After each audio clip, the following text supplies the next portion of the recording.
다들 데이 하와 어서오세요. 자, 여러분들 이제 슬슬 오늘 본론으로 한번 들어가 볼까요? 오늘의 내용은 굉장히 힘을 실은 컨텐츠예요. 굉장히 힘을 실고 뭔가 진짜 중국의 근대사 다큐 한 편을 보는 것 같은 그런 분량의 컨텐츠거든요. 근데 이게 호불호가 좀 갈릴 것 같긴 해요. 어떤 사람은 이게 재밌을 수 있지만 어떤 사람한테는 이게 되게 지루할 수도 있어. 하지만 저도 이제 계속 여러분들한테 이런저런 컨텐츠를 제공하기 위해서는 저도 공부를 많이 해야 되잖아요. 근데 여러분들 공부라는 게 특히 제가 하고 있는 이런 중국의 뭐 역사부터 시작해가지고 지금 현대까지 이어진 뭐 현대 이슈들, 근데 이런 것들이 다 어떻게 보면 많이 엮여 있어. 지금 현대 사회에 시진핑이 하고 있는 뭐 여러 가지 문제들에 대해서 토론하기 위해서는 중국 역사를 봐야 되고, 그 다음에 뭐 근대사도 봐야 되고, 이게 공부하는 분야가 되게 다양해야 되거든요. 많은 걸 알아야 또 많은 걸 제가 또 이렇게 여러분들한테 전달을 드릴 수 있으니까. 그래가지고 저는 뭐 어떤 타픽이든 가릴 거 없이 진짜 많이 봐요. 내가 흥미만 느낀다면. 근데 요즘 제가 좀 이렇게 이런 거 저런 걸 보다가 이렇게 딱 흥미를 느낀 한 타픽인데, 아, 이런 일들이 있었구나. 그리고 요런 일들이 있었고, 뭐 이런 것들이 근 한 20년 안에 벌어진 일들, 20년? 한 30년? 근 30년 안에 벌어진, 중국에서 벌어진 일들. 그 중에서는 당연히 시진핑의 지금 황제 권력을 빼놓을 수 없잖아요. 그리고 시진핑이 이 황제 권력을 갖기 위해서 뭘 했는지, 어떤 사람들을 쳐냈는지, 어떤 희생이 있었는지. 그러니까 이게 문제가 되게 복합적이에요. 그래가지고 분량이 좀 많고 막 그렇게 재밌다기보다는 약간 좀 다큐 같은. 하지만 저는 이걸 공부를 했기 때문에 나 혼자 그냥 알고 있기는 아까운 거야. 제가 생각했을 때는 뭐 조회수가 그렇게 많이 나올 것 같진 않지만 그래도 정말 흥미진진한 내용들이고, 이걸 알면 정말 중국의 근 30년이 이렇게 발전이 됐구나라는 게 약간 좀 진짜 한 준 전문가 수준으로 알 정도로, 어디 가서 중국 얘기를 할 때도 내가 꿀리지 않은 정도의 지식을 가질 수 있는 그 정도의 내용이 있어요. 그러니까 오늘은 재밌으면 끝까지 보시고, 보다가 이게 좀 지루하다, 졸린다 그러면 자도 돼요. 하지만 켜놓고 자요. 중요합니다. 오늘 주제는 딱 이겁니다. 시진핑은 어떻게 한 걸음씩 지금 이 절대 권력을 장악하기까지 어떤 길을 걸어왔고, 여러분들 그건 아셔야 돼요. 시진핑은 이 절대 권력이 하루아침에 생긴 게 아니에요. 시진핑이 산면임을 하면서 방해물을 하나하나씩 제거해가면서 자기 제일 가까운 사람들까지 다 쳐내가면서 정말 혹독한 전투 끝에 이뤄낸 이 독재. 그러면 정말 많은 이야기가 포함되어 있습니다. 오늘 거기에 대해서 한번 얘기를 해볼 겁니다. 굉장히 진짜 드라마 한 편을 보는 것 같은 그런 스토리들이 많이 있어요. 자, 시진핑은 지금 어떻게 보면 정말 중국의 새로운 시대의 황제라고 불릴 정도잖아요. 근데 그 황제까지 가기 위해서 주변의 사람들조차, 심지어 제일 가까운 사람들조차 다 쳐냈어요. 근데 그게 어떻게 보면 정말 절대 권력으로 보일 수도 있지만, 한쪽으로 또 다른 반면을 보면 시진핑이 두려웠다 이거예요. 두려웠기 때문에 그 수많은 자기 주변에 어릴 때부터 같이 커왔던 그런 친지들까지 다 쳐낸 거 아니야. 그러니까 시진핑이 지금 잡고 있는 절대 권력과 그 뒷면에 있는 두려움과 이런 것들이 공존한다라는 거예요. 자, 일단 독재 통치란 무엇인가? 이거부터 좀 짚고 넘어가야 되는데, 독재란 이 권력을, 거대한 권력을 극소수의 사람들 혹은 심지어 한 사람의 손에 집중시키는 것, 이게 독재잖아요, 그죠? 자, 여기서 덩샤오핑 얘기가 안 나올 수가 없는 게, 덩샤오핑이 개혁을 추진할 당시 특별히 신경 쓴 것이 바로 옛날의 중국의 마오쩌둥, 모택동 진짜 독재의 끝판왕이었죠. 거의 뭐 개인 숭배가 있을 정도로 걔는 그냥 마오쩌둥 거의 뭐 신 같은 존재였지, 중국에서는. 하지만 덩샤오핑은 나중에 개혁을 할 때 마오쩌둥식의 그런 개인 숭배가 다시는 나타나지 않게 하는 것이 목표였어요. 그래서 덩샤오핑은 집단 지도 체제라는 개념을 만들었고, 명문화되지는 않았지만 일종의 관례들을 세웠습니다. 예를 들면 2번의 임기 혹은 뭐 칠상팔하 같은. 칠상팔하가 뭐냐면 67세는 올라갈 수 있고 68세는 내려가야 한다라는 그런 중국의 암묵적인 규칙이에요. 중국말로 하면 치샹빠샤라고 합니다. 67세 전에는 유임이나 승진이 가능되고 68세 이상이다, 그러면 이제 은퇴를 해야 된다, 약간 이런 거예요. 이 규칙은 공식 헌법 조항은 아니고 짱저민 후진타오 시기를 거치며 굳어진 당내 권력 승계 관례에 가까웠죠. 목적은 한 사람이 너무 오래 권력을 잡지 못하게 하고 지도부 교체를 어느 정도 예측 가능하게 만드는 것이었습니다. 지금은 아니죠. 얘기를 들어봐. 이런 시기가 있었지만 지금 이게 시진핑이 다 바꿔놓은 거거든요. 근데 시진핑이 이렇게 바꿔놓는데도 어떤 과정을 거쳤는지 오늘 그런 얘기를 하는 거야. 자, 시진핑이 집권을 한 뒤에 어떻게 했느냐. 그는 즉시 과거의 이런 규칙들을 하나씩 깨기 시작합니다. 정리하자면 그의 방식에는 크게 세 가지가 있어요. 첫 번째, 그는 공산당의 권력을 다시 국가기구의 중심으로 가져왔습니다. 덩샤오핑, 짱저민, 후진타오 시대에도 중국은 물론 당국가 체제였어요.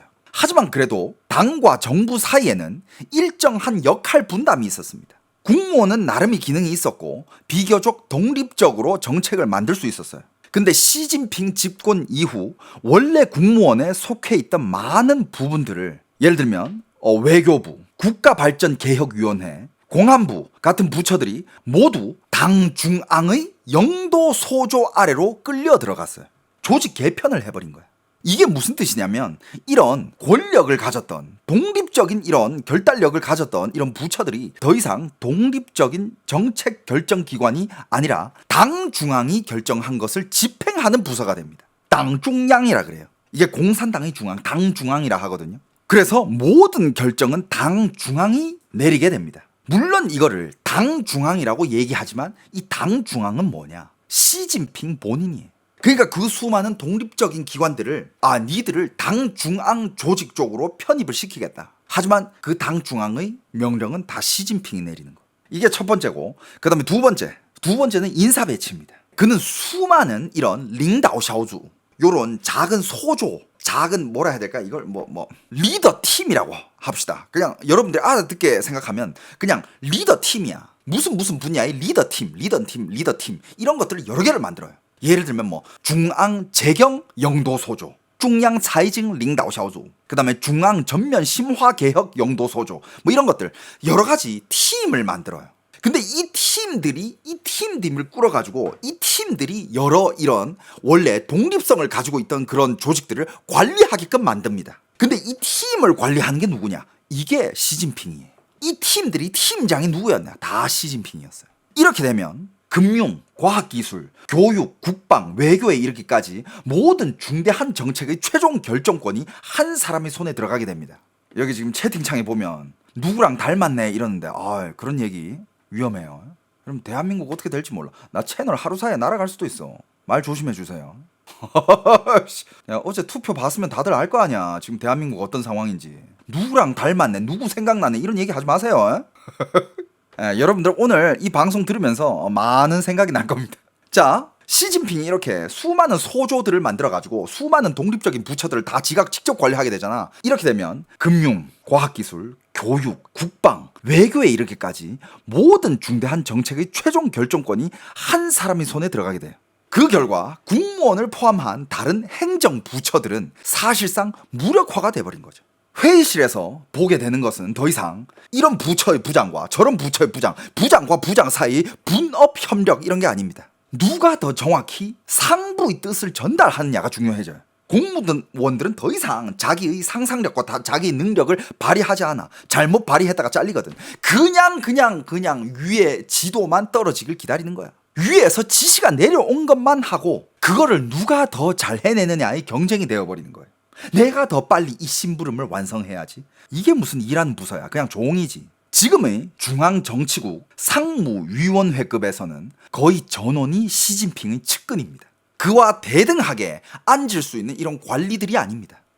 예전에는 그래도 동등하게 앉을 수 있는 사람들이 있었어요. 그게 덩샤오핑이 만든 거야. 집단 지도 체제. 그게 한 7명인가 8명이었나. 아무튼 그런 중대한 사안들은 여러 사람들이 모여가지고, 그리고 그 7명 8명 안에서는 태자당 출신도 있고 공청단 출신도 있고 아니면 상하이방 출신도 있고 여러 중국의 또 정치 파벌들이 다 있었기 때문에 어느 정도 이 정치 이 힘 균형이 잡혀 있었던 그런 시대였어요. 그런 걸 보여주는 가장 극적인 장면이 뭐였냐? 바로 후진타오가 당대 회장에서 그 현장에서 끌려나가는 모습. 다들 기억하시죠? 후진타오가 당대 회장에서 그냥 끌려나갔어요, 여러분들. 그게 돌발 상황이었을까? 돌발적으로 일이 있어가지고 빨리 이거 끌어내 이렇게 한 걸까? 아니야. 중국의 정치국은 그렇게 움직이지 않아요. 이미 미리 짜놓은 거야. 요거 한번 보여줘야 되겠다. 후진타오가 당 대회장에서 질질 끌려 나가는 모습을 이걸 내가 보여줘야 되겠다. 연출된 거예요. 그러면서 다시 한번 그걸 보면서 중국의 지방 당간부들, 관료들은 무슨 생각을 했을까요? 야, 이거 내가 잘못 찍히면 저게 내가 되겠구나. 예방주사, 그보다 더 센 예방주사는 없죠. 자, 그 다음에 세 번째는 뭐냐? 바로 이데올로기의 통제입니다. 마지막 수단은 사상 작업을 다시 정치의 핵심 위치로 끌어올리는 것이에요.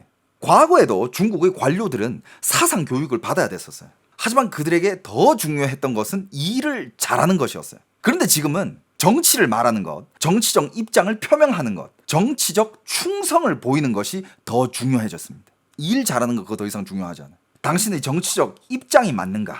공산당에게 충분히 충성을 하고 있는가? 이게 실제 능력보다 더 중요한 평가 기준이 되어버렸어요. 그게 시진핑이 만들어 놓은 세상이에요. 예전 기술 관료 집권 시기의 전문주의와는 완전히 다른 방향이에요. 그래도 옛날에는 능력 위주로 일을 잘하는 관료들이 있었어요. 근데 지금은 일 잘하는 거 필요 없어. 무조건 충성. 내 생각 필요 없어. 무조건 시진핑의 뜻을 따르고 절대적인 충성. 예를 들어서 군대 대숙청도 그렇습니다. 숙청된 많은 사람들은 사실 시진핑 자신이 직접 끌어올린 인물들이었어요. 시진핑이 지금까지 숙청한 사람들이 얼마나 많아요. 근데 여러분들 따져보잖아. 그 사람들 다 시진핑이 직접 끌어올린 거야. 시진핑 라인들이었어요. 그런데 왜 다시 숙청을 했을까? 그들이 시진핑의 정치 권력에 실질적인 위협이 되었기 때문만은 아니에요. 그들은 그가 박탈한 사람들이고 당연히 그가 쉽게 끌어내릴 수도 있었습니다. 그런데 시진핑은 왜 이들을 제거를 했느냐? 제일 핵심은 시진핑이 보기에 이들이 충분히 충성하지 않았기 때문이에요. 말과 행동이 달랐다. 지도자를 속였다. 약속한 일을 끝내 완수하지 못했다. 이런 식이에요. 이게 바로 군부 숙청의 핵심 이유예요. 그냥 간단하게 얘기하자면 너는 내가 봤을 때 나한테 충성하지 못해. 난 너 100% 못 믿겠어. 그러니까 끄집어내린 거예요. 장유샤가 있죠. 근데 장유샤는 진짜 약간 최종 보스 같은 느낌이었고 그 전에 누구누구를 쳐냈냐. 자, 여러분들, 시진핑이 지금 이 자리까지 가기 위해서 시진핑이 직접 끌어올렸던 사람들 중에 끌어올렸는데 어라? 얘 나한테 충성하지 않네? 하고 쳐낸 애들을 정리해봤는데, 자, 일단 첫 번째 리샹푸라는 사람이 있습니다. 시진핑이 국방부장까지 올렸는 사람이에요. 근데 초고속으로 낙마합니다. 굉장히 상징적인 인물인데, 리샹푸는 장비 발전부 출신으로 중국군 무기 조달, 장비 현대화 라인의 핵심이었어요. 시진핑 체제에서 중앙군사위원회 위원, 국무위원, 국방부장까지 올라갔던 그런 사람이에요. 그런데 2023년 갑자기 공개 석상에서 사라졌고 이후 부패 혐의로 낙마했어요. 숙청을 당했다는 거예요. 2026년 5월에는 웨이펑허와 함께 부패 혐의로 사형 집행유예 판결을 받았다고 중국 관영 매체 보도에서 기사를 냈어요. 이 사람이 중요한 이유는 시진핑이 군 현대화에서 가장 중시한 장비, 무기 조달 라인의 대표 인물이었기 때문입니다. 즉 내가 키운 군 현대화 인재가 알고 보니 부패 비리의 핵심으로 있었다라는 거죠. 근데 죄명은 이렇지만 더 핵심적인 이유는 난 너를 더 이상 못 믿겠다. 이거예요. 너는 내가 절대 권력을 잡는 데 있어서 내가 봤을 때 넌 나한테 걸림돌이 될 거야.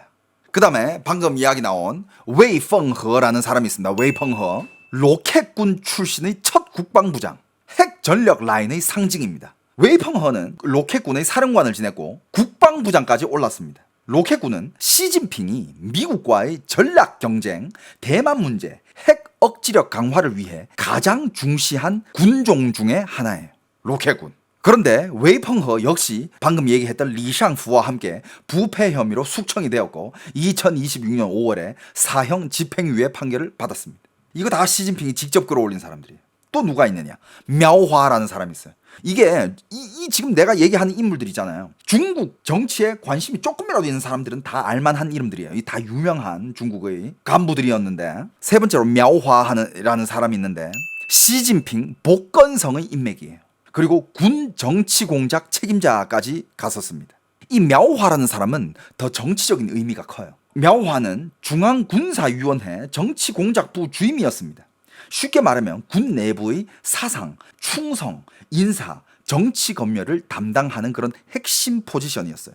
더구나 이苗화는 시진핑과 푸젠성 경력이 겹쳐서 시진핑의 신임을 받는 인물로 여겨졌습니다. 그런데苗화도 2024년 말에 조사 대상이 되었고 2025년에는 중앙군사위에서 해임되었으며 이후 당에서 축출됐습니다. 이것도 굉장히 중요한 게苗화는 군의 충성을 관리하는 사람이었어요. 근데 그 충성을 관리하는 그 책임자마저 숙청됐다는 것. 시진핑이 원하는 거는 이 사람의 충성, 이 사람이 군대의 충성을 교육할 거 아니야. 그럼 시진핑이 원하는 거는 이 사람한테 야, 군대의 충성은 뭐야? 군대의 충성은 나한테 대한 충성이야. 내 말 한마디에는 죽은 신용이라도 해야 돼. 그 정도의 충성을 만들어내, 이거였을 거 아니야. 근데苗화는 거기에 아마 반박을 하지 않았을까. 그렇기 때문에 숙청이 된 거죠. 네가 관리하는 군대 나 못 믿겠다 이거야. 자, 그리고 또 허웨이동이라는 인물이 있어요. 중앙군사위 부주석까지 오른 최상층 인물이에요. 허웨이동은 굉장히 또 충격적인 사례인 게 중앙군사위원회 부주석이었습니다. 중국군에서 시진핑 바로 아래급의 최상층 인물입니다. 2025년 10월 중국 국방부는 허웨이동과苗화를 포함한 고위 장성들이 심각한 기율 법률 위반 및 거액 관련 직무 범죄 혐의를 받는다며 당에서 축출됐다고 발표를 했습니다. 그때 언론에서의 평가는 현직 중앙군사위 부주석급 인물이 숙청되는 것은 문화 대혁명 이후 매우 이례적인 일로 평가되었다고 해요. 그러니까 말은 부패 척결이지만 그냥 따져보면 시진핑의 신임을 잃은 거야. 그리고 또 로켓군 지휘부 인사들 리유차오,徐중보, 장전중, 류광빈이다. 짱유린 이런 사람들이 다 로켓군의 사령관, 로켓군 정치위원, 로켓군 부사령관, 로켓군 관련 고위 장성, 장비 군수 관련 고위 인물, 이 사람들도 싹 다. 워싱턴 포스트에는 2025년 보도에 최근 2년 동안, 여러분들 2024년, 2025년 2년 동안 45명 이상의 고위 군 방산 인사가 제거되거나 숙청을 당했다고 합니다. 45명. 그러니까 시진핑은 이 자리까지 오기 위해서 조금이라도 얘는 나중에 시간이 지나면 암덩어리가 될 거야, 이런 판단이 서잖아. 바로 제거해. 로켓군이 왜 그렇게 많냐고요? 여러분들, 로켓군은요, 시진핑이 얼마나 중요시하냐면 대만을 무력 통치하기 위해서는 로켓군의 역할이 되게 중요해요. 그럼 시진핑의 명령 한마디에 그 로켓군이 야, 핵미사일 날려 하면 날려야 되거든. 아니면 동풍 미사일 날려 하면 날려야 되는데 그건 좀 진짜 대만을 무력 통치할 거예요? 진짜 미사일 쏠 거예요? 이런 약간의 의심만 있는 사람이라도 시진핑은 원하지 않았어요. 야, 내가 미사일 쏘아라 하면 즉시 쏠 수 있는 그런 충신들을 원했던 거야. 그런데 그때까지만 해도 시진핑이 대만을 무력 통치할 거다, 이런 얘기가 나올 때만 해도 아직 그 밑에는 거기에 대한 의심을 품는 그런 장성들이 되게 많았어요. 에이, 말은 저렇게 하겠지. 설마 대만에 미사일을 쏠까? 만약에 내가 진짜 그런 명령을 받았을 때 난 안 쏘지. 그걸 어떻게 쏴? 이런 사람들이 다 숙청이 되는 거야. 시진핑 입장에서 얘 내 말 안 들을 것 같다. 진짜 중요한 시기가 됐을 때, 정말 미사일을 쏴야 할 때 얘는 안 쏠 것 같다. 그래서 시진핑이 제일 컨트롤하고 싶어하는 게 로켓군이에요. 즉 시진핑이 가장 중시했던 강군몽의 핵심 부대, 특히 핵미사일과 무기 조달 라인, 이쪽이 대규모로 털린 거예요. 그 다음에 빠질 수 없는 게 장유샤, 그 다음에 또 빠질 수 없는 게 류전리. 여러분들, 장유샤에 대해서는 제가 이야기를 많이 했죠. 간단하게만 얘기할게요. 전에 말했던 리상푸나 웨이펑허 이런 사람들은 각각 장비 조달 라인, 로켓군, 핵미사일 라인을 대표하는데,苗화는 군 정치 공작, 그리고 허웨이동은 대만 동부 정부 이런 것들 관리하는 사람들인데, 장유샤는 그 위에 있는 군 원로의 권위, 그 다음에 태자당 인맥, 시진핑의 군부 내 개인적 신뢰 네트워크, 이런 걸 상징해요. 장유샤는 뭐다? 시진핑이 중국의 군권을 잡기 위해서 공을 세운 1등 공신. 장유샤가 있었기 때문에 시진핑이 중국의 군 권력을 잡을 수 있었다라는 얘기가 나올 정도의 그런 인물이었어요. 그리고 둘 다 아버지가 옛날에 혁명 1세대야. 혁명 원로. 그래서 얘네들은 혁명 2세대들인 거지. 그 정도의 인맥이었고 알고 지낸 지만 몇십 년이야. 그런데 그것까지 쳐냈다라는 거는 그래서 이런 사건들이 있음으로써 이것은 이미 전통적인 의미의 정치 투쟁과는 달라요. 그 단계는 이미 지나갔고 지금 중국의 정치 단계는 시진핑이 이미 대권을 장악한 뒤 충성심을 기준으로 체제를 정리하는 단계예요. 지금 거의 다 정리가 됐고요. 이런 방식은 마오쩌둥 시대의 정치 검토회, 사상 학습반을 떠올리게 하는 그런 수법이죠. 지금의 관료들은 마음속으로 다 알고 있습니다. 살아남으려면 지도자의 고심을 이해하는 법을 배워야 하고 지도자를 안심시켜야 한다는 거. 그게 누구? 시진핑. 자신들이 능력이 어떠한지, 내가 일을 잘하는지 못하는지 그건 그 다음 문제예요. 지금은 무조건 충성. 시진핑이 1이라고 하면 절대 2를 얘기 못하는 무조건 충성. 지금 중국의 정치계는 이런 상황이에요. 내가 뭔가 주도적으로 이런 걸 해야 되겠다. 내가 이런 거를 밀어붙였을 때 중국 인민들한테 득이 되겠다. 이런 거 생각 안 합니다. 그냥 기다려요. 뭘 기다리냐? 위에서 지시가 내려올 때. 무엇을 해라라는 그런 지시가 내려오는 것만 기다려요. 그리고 내려오잖아. 그러면 이거를 내가 어떻게 잘할지 그것밖에 생각 안 해요. 그래서 지금 중국의 공무원들은 자발적인 일을 안 하고 있어요. 잘못했다가 이게 시진핑 눈밖에 나가면 이건데 다들 걱정하는 게 만약에 내가 한 일이 지도자가 좋아하지 않는 방식이면 어떡하지? 다들 이걸 걱정하고 있어요. 자, 2018년 그때 시진핑은 전 세계를 놀라게 한 일을 했습니다. 2018년에 시진핑은 뭘 했을까? 헌법을 수정해가지고 국가주석의 임기 제한을 폐지했죠. 이것은 시진핑이 앞으로 국가주석으로서 계속 자리를 유지할 수 있으며 더 이상 정해진 퇴임 날짜가 없다는 의미였어요. 덩샤오핑이 그토록 고심해서 만든 제도화된 권력 승계 메커니즘이 시진핑에 의해 한순간에 무너진 거예요. 중국은 제도화된 권위주의에서 개인화된 권위주의로 후퇴를 했습니다. 겉으로 보기에는 권력이 더 집중되었고 더 효율적인 것처럼 보일 수 있습니다만 실제로는 모든 위험을 한 사람에게 묶어버리는 거예요. 더 무서운 것은 시진핑이 지금까지도 명확한 후계자를 지정하지 않았어요. 정말 많은 인물들이 시진핑의 후계자로 거론이 됐지만 다 추측일 뿐 시진핑이 지정한 후계자는 존재하지 않습니다. 언제까지 헤쳐먹으려고 하는지 감도 안 와요. 시진핑 100살까지 살잖아요. 그럼 아직 20몇 년 남은 거야. 시진핑이 다른 중국의 간부들처럼 예를 들어서 시진핑이 장저민처럼 96세까지 산다? 아직 20년 남은 거야. 지금 시진핑 몇 살이죠? 맨날 까먹는다. 시진핑 1953년생이에요. 72세.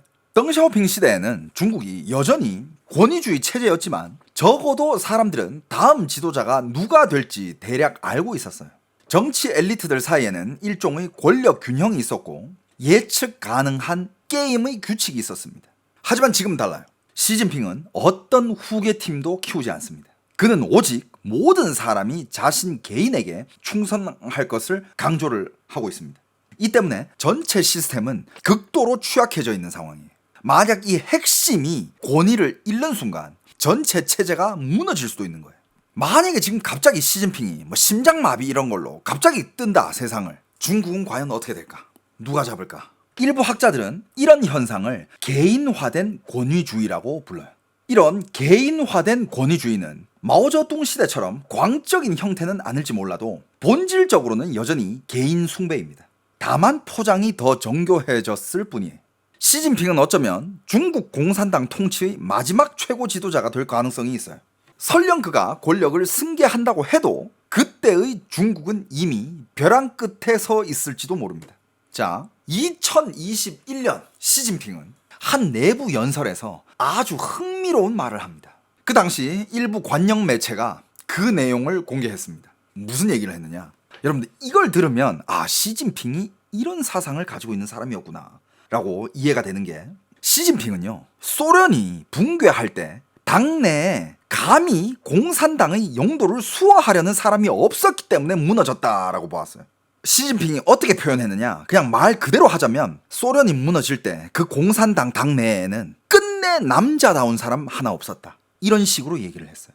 이 말은 시진핑의 아주 가장 깊은 정치적 불안을 드러내는 말이에요. 바로 권력을 잃는 것에 대한 두려움입니다. 그는 소련 공산당이 경제 붕괴와 민심 상실 때문에 실패했다고 보지 않아요. 소련의 붕괴는 정치적 이완이 붕괴를 불러왔다고 그렇게 봅니다. 시진핑의 생각은 이런 거죠. 소련이 망한 건 경제가 어려워서만이 아니다. 공산당 내부 사람들이 더 이상 당을 끝까지 지키려 하지 않았고 지도부가 사상, 조직, 군대, 언론을 꽉 잡지 못했기 때문에 무너졌다. 그 뜻은 즉 만약에 지도부가 사상, 조직, 군대, 언론을 꽉 잡으면 독재를 계속할 수 있다라는 겁니다. 사상, 조직, 군대, 언론 이거를 제대로 잡으려 하지 않았기 때문에 소련이 붕괴했다라는 거예요. 시진핑이 말하는 이 정치적 이완은 뭘 얘기하느냐? 당 간부들이 지도자에게 절대 충성을 하지 않았어요. 그리고 당 내부에서 다른 의견이 나오기 시작했어요. 절대 충성이 없었다 이거야. 그리고 언론, 지식인, 대중, 여론 통제가 느슨해졌다라는 거예요. 군대와 보안기관이 최고 지도자를 위해 끝까지 움직일지 확신할 수가 없었다라는 거예요. 공산당 이념에 대한 믿음이 약해졌다. 개혁파, 온건파, 자유화 요구가 당 안팎에서 커졌다. 정권 위기 때 아무도 목숨 걸고 공산당을 지키겠다고 나서지 않았다. 이런 요소들이 정치적 이완이라고 시진핑은 봤던 거예요. 그래서 시진핑은 지금 뭘 하고 있느냐? 시진핑은 이거 반대로 하고 있죠. 그러니까 쉽게 말해 공산당 내부가 느슨해졌는데 이거 기강을 잡을 사람이 없었다 이거야. 쳐낼 새끼들은 쳐내고 통제할 언론이나 군부나 지식인들 다 통제를 해버리고 충성도 낮으면 잘라내고 이런 걸 왜 안 했냐 이거야. 무슨 뭐 당내 안에 이런 파 저런 파 나와가지고 자유화 요구가 그런 목소리조차 내면 안 되지. 그거는 싹이 트기 전에 뿌리부터 뽑아버려야지. 시진핑은 그런 상황에서 소련이 붕괴됐다고 믿어요. 그러니까 시진핑에게 정치적 이완은 곧 정권 붕괴의 전조예요. 경제가 무너지는 것보다 더 무서운 건 당 간부들이 더 이상 공산당을 위해 싸우지 않는 상태라는 거예요. 시진핑은 소련 붕괴의 원인을 경제 실패보다 당의 통제력 약화와 내부 충성심 붕괴에서 왔다고 생각해요. 그래서 중국 안에서는 사상 통제, 반부패, 숙청, 언론 검열, 군부 장악 이런 거를 절대 풀 수 없다고 믿고 있습니다. 그래서 시진핑은 그렇게 중국을 다스리고 있고요. 진짜 대한민국에서는 시진핑 같은 새끼 나오면 안 되는데 바로 밟아버려야 되는데 말이 안 되잖아요. 이 시대가 어떤 시대인데. 시진핑은 이런 공산당 붕괴 방지를 최고의 정치적 과제로 삼고 있어요. 나라 발전? 경제? 필요 없어. 무조건 공산당 체제, 굳건한 유지. 이런 시진핑의 심리는 이미 중국의 여러 정책에 반영이 되었어요. 예를 들어 반부패 운동은 전임 세력의 정치적 경쟁자들을 제거했습니다. 이데올로기 통제 강화는 이른바 서방 사상의 침투를 막기 위해 한 것이었어요. 감시체계의 심화는 사회 전체의 안정을 확보하기 위한 것이었습니다. 심지어 공동부유 같은 경제 구호조차 본질적으로는 정치적 안전을 위한 장치예요. 그러니까 공산당이 지금까지 시진핑이 지금까지 펼쳐왔던 이런 정책들은 겉으로는 너희들을 위해서, 서민들을 위해서, 국민들을 위해 가지고 너를 보호하기 위해서, 너의 안전을 위해서, 너의 부유를 위해서, 공동부유. 하지만 결과적으로 보면 다 공산당 체제가 굳건하기 위해서. 그래서 니들은 감시를 당해야 되고 자유가 없어야 되고 마음대로 말을 하면 안 되고 충성심을 잃으면 안 되고 그런 안전장치여에 불과했던 거죠. 시진핑 시대에서 가장 큰 변화는 중국 공산당의 목표가 발전 추구에서 통치 유지로 바뀌었다는 점입니다. 물론 경제 발전은 여전히 그들에게 중요하죠. 하지만 더 이상 최우선 순위가 아니에요. 그들에게 더 중요한 것은 정치적 안정, 사회 통제, 이데올로기의 통일입니다. 이 변화의 대가는 뭐냐? 경제 효율의 급격한 하락, 사회 활력의 강력한 억압, 혁신 능력의 점진적 고갈입니다. 정부가 계속해서 돈을 퍼붓더라도 이런 흐름은 바뀌기가 어려워요. 그 깊은 원인은 중국 공산당 체제가 개혁 개방 이후 최대의 생존 불안을 마주하고 있다는 데 있습니다. 그러면서 여러분들 중국에서 2015년을 기준으로 2015년 이후 중국의 경제 성장률은 뚜렷하게 둔화되기 시작합니다. 부동산 거품은 꺼지면서 폭락을 하면서 지방정부 부채는 급증했으며 청년 실업률은 높은 수준을 유지하다 못해 계속 악화되고 있습니다. 얼마나 악화됐으면 이제 중국에서는 청년 실업률을 통계하지도 않습니다. 청년들이 진실을 알면 눈 뒤집힐까봐. 이런 것들은 지금 중국 공산당에게 있어서는 이것은 거대한 생존 위기예요. 왜냐하면 1978년 개혁 개방 이후 중국 공산당 통치의 정당성은 주로 경제 성과에서 나왔기 때문입니다. 이른바 성과 정당성이라고 하는데, 쉽게 말해 내가 너희들을 더 잘 살게 해줬으니 너희들은 내 말을 들어. 모든 것은 나에게 맡겨. 공산당을 믿어. 왜? 내가 너희들을 잘 살게 해줬잖아. 돈 벌게 해줬잖아. 부유하게 해줬잖아. 삶의 질 올라왔지. 내가 해준 거야. 이게 이제 옛날에 경제 성과에서 나오는 성과 정당성이었는데, 근데 지금은 중국 상황이 좀 달라졌어요. 중국의 국민들이 삶이 어려워졌어요. 힘들어졌어. 그러면 중국 인민들 입장에서는 그러면 왜 계속 당신들이 나를 통치해야 하지? 난 니들 뽑은 적도 없는데? 니들이 그나마 우리 잘 먹고 잘 살게 해줬으니까 니들 지지했는데 우리 지금 삶이 족같아지는데 왜 니를 우리가 계속 지지해야 되지? 이게 계속 흔들리고 있어요. 그러니까 중국에서도 계속 여기저기 지방 쪽에서 시위가 일어나고 여기저기서 이런저런 다양한 목소리가 올라오는데, 중국은 뭘 하고 있습니까? 뉴스에 안 나오게끔 눌러버리고 막아버리고, 시위를 한다 그러면 공권력을 투입해가지고 다 때려 뭉개버리고 다 패가지고 잡아가버리고, 언론은 절대적으로 통제를 하고, 인터넷에 뭐 한 게 올라왔다 바로 검열해가지고 지워버리고. 그러니까 시진핑도 알아요. 더 이상 이 경제서사가 통하지 않으니 역사서사를 쓰겠다라는 것입니다. 2021년 중국 공산당 창당 100주년 행사에서 아주 대대적인 당사 학습 교육 운동을 했습니다. 그때 당의 선전은 인민을 부유하게 만들었다 해서 공산당이 없으면 신중국도 없다로 바뀝니다. 경제 기적에서 제도 우월성으로 강조점이 이동한 거예요. 시진핑은 끝까지 너희들이 사상을 통제해서라도 직접 독재를 하겠다라는 마음이에요. 근데 이 역사서사는 단기적으로 어느 정도 효과가 있을 수는 있어요. 하지만 장기적으로는 지속될 수가 없습니다. 왜냐하면 그것은 미래에 대한 기대가 아니라 과거의 권위 위에 신뢰를 세우는 것이기 때문이죠. 사람들이 삶이 해마다 더 나빠지고 압박이 해마다 더 커지는데 역사서사만으로 그걸 버틸 수는 없죠. 예를 들면 윗세대들, 그러니까 우리의 부모님 세대들, 중국도 우리 부모님 세대가 있을 거 아니야. 그 윗세대들은 이렇게 얘기할 수 있어요. 지금 생활은 이거 많이 좋아진 거다. 그래도 괜찮다. 야, 마오쩌둥 시대의 대기근이나 문화 대혁명 때와 비교하면 야, 지금이 천국이지. 위에 할머니 할아버지들은 그렇게 얘기할 수 있어. 실제로도 그렇고, 아니 문화 대혁명 때랑 비교하면 문화 대혁명 시대의 할머니 할아버지들은 지금 삶이 훨씬 좋아졌지. 개혁 개방 전에 태어난 사람들, 1978년 전에 태어난 사람들한테 옛날이랑 비교하면 지금 삶 많이 좋아졌어. 하지만 오는 날의 젊은이들, 즉 이제 미래 중국을 책임져야 할 지금의 2030들, 그 시대는 그러니까 MZ 세대죠, 그죠? 요즘 중국의 MZ 세대들은 마오쩌둥 시대가 중국이 어땠는지 몰라. 체감해본 적도 없고, 이 사람들은 그냥 작년과 올해를 비교할 뿐이에요. 올해가 작년보다 더 나아졌는가, 더 부유해졌는가, 내가 지금 이 중국에서 살면서 내가 점점 더 삶이 좋아지는가, 행복해지는가. 그런데 비교해보니까 아닌 거야.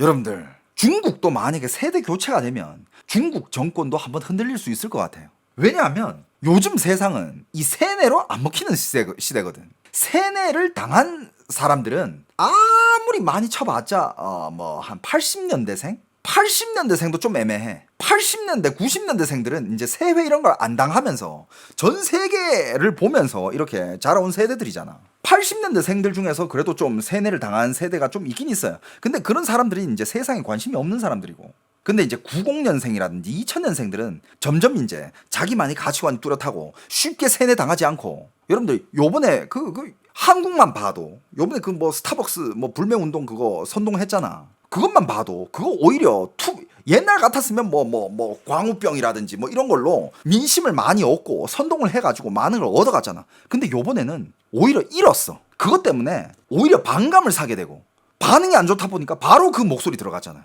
그러니까 요즘 세대는 그렇게 쉽게 세뇌 당하는 세대가 아니라 이거야. 그냥 단순해요. 어제의 삶보다 오늘 내가 더 행복하고 더 잘 살게 됐는가, 이것만 본다 이거야. 근데 중국은 아니라는 거지. 그러니까 중국의 젊은 세대들은 아직까지는 목소리를 못 내고 있지만 불만이 찰 만큼 차 있고, 그러니까 중국의 젊은 세대들은 정부에 대한 불만을 뭘로 표현해요? 당핑. 나 아무것도 안 해. 일도 안 하고 돈도 안 벌 거야. 세금도 안 낼 거야. 아무것도 안 해. 중국의 경제가 돌아가고 나와버리고 나는 상관없어. 이렇게 되는 거예요. 그리고 역사 서사 외에도 민족주의 서사도 동원이 됩니다. 민족주의로 이 공백을 메우려는 것이죠.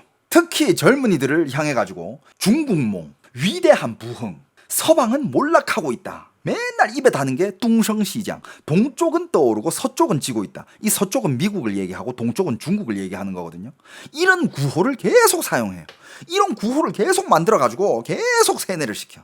이런 구호는 확실히 한때 젊은이들이 결집력을 자극은 할 수 있죠. 근데 그건 한때만이야.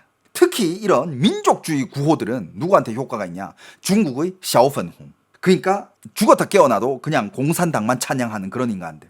그리고 중국의 애국주의 네티즌들. 세상이 어떻게 돌아가는지 관심 없어. 중국 당이 맞아. 그리고 중국이 세계에서 제일 잘 사는 나라고, 중국은 세계를 관리해야 되는 나라야. 하지만 그걸 맡고 있는 게 미국이다라고 믿고 있는 그런 사람들이 있어요. 애국주의자들. 그래서 항상 미국은 독이야. 그리고 미국이랑 같이 가까이 지낸 사람들은 다 나쁜 사람들이고, 그렇게 세뇌를 당한 그런 사람들이 있습니다. 근데 이 민족주의도 이게 양날의 검인 게, 시진핑이 인민의 기대치를 그렇게 높이 끌어올려 놓고 위대한 부흥을 약속을 해놓고 실제로 그 약속을 실현하지 못한다면 민족주의는 오히려 시진핑을 물어뜯을 수 있죠. 사람들은 이런 질문을 품게 됩니다. 아니, 우리가 그렇게 강하다면서 왜 아직도 세계에서 무시당해? 욕이나 먹고? 우리가 국가가 이미 위대한 부흥을 이루고 있다면 왜 아직도 대만을 통일조차 못하고 있지? 이거를 점점 더 깨닫게 되면, 중국의 MZ세대들이 이걸 점점 깨닫게 되면 이제 공산당을 비판할 수 있죠. 그래서 시진핑의 이런 집권 통치는 세 가지 더 깊은 문제를 낳았습니다. 첫 번째는 행정체계의 경직화. 정치적 충성이 전문 능력을 대체하면서 공무원들은 감히 혁신하지 못하고 지시만 기다립니다. 제가 방금 말한 것처럼 코로나 방역이 가장 좋은 사례였어요. 많은 지방 정부가 대규모 봉쇄와 과도한 방역을 하면서도 감히 완화하지도 못했어요. 중국 인민들은 그만큼 아파트 안에서 막 시위를 하고 막 집집마다 막 그 쇠창살 두드리면서 막 항의하고 장난 아니었잖아. 그때 민심이 들끓었잖아요. 하지만 그것도 뭐 정부, 지방 정부 자체에서 완화를 해주거나 뭔가를 협의를 봐준다거나 이런 게 전혀 없었어요. 왜? 그들은 정치적 실수를 두려워했기 때문이죠. 결과적으로 정책 집행은 매우 경직되었고 형식주의로 전락했으며 서민들이 복지는 고려하지 않게 되었습니다. 자, 두 번째, 경제 구조의 퇴행입니다.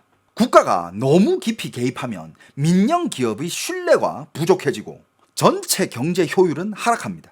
이 부분은 데이터로도 뒷받침이 되는데, 자, 세계은행 추산에 따르면 2023년 중국 민간 투자 증가율은 0.9%에 불과했습니다. 이는 40년 만의 최저 수준이었다고 해요. 왜냐? 기업들은 감히 투자하지 못하고 창업 환경은 약화됩니다.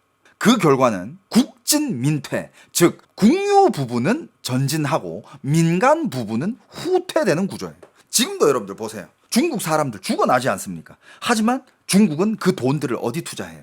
국유기업, 국가 경쟁 산업들, 미국을 무찌를 수 있는 그런 산업에만 집중적으로 투자합니다. 민생에 투자하지 않아요. 그러니까 뭐 국유 부분은 전진할 수 있겠지만 민간 부분은 후퇴하는 구조. 이런 문제를 낳았고, 또 세 번째 또 무슨 문제를 낳았냐? 사상 공간의 축소입니다. 시진핑 시대의 사상 통일 운동은 정치적 충성을 재건했지만 동시에 지식인의 비판 능력을 약화시켰습니다. 세계인들은 중국의 대학, 언론, 연구기관, 싱크탱크가 모두 중국 이야기를 잘 말하라고 요구받는 것을 보았죠. 그렇게 해서 일종의 서사적 순종이 형성되었습니다.